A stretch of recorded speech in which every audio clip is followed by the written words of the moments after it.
একটা গন্ধর্ব আর অপ্সরা ছিল, যে কিনা সবসময় মনের মধ্যে কাম ভাব জাগিয়ে রাখতো।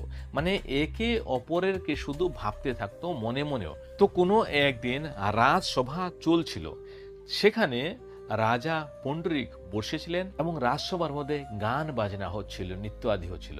তো কোনো একটা সময় ললিত নামে যে গন্ধর্ব ছিল তার গান চলছিল। সে গান করতে করতে কয়েকবার তাল ভঙ্গ করেছে, নৃত্য ভঙ্গ করেছে, সুর ভেঙে গেছে।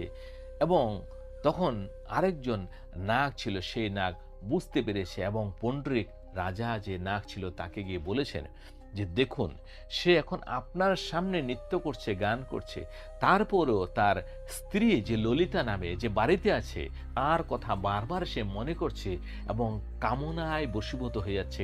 সেজন্য বারবার তাল ভঙ্গ হচ্ছে, যারা সাথে মানে সুর দিচ্ছে, তাল দিচ্ছে,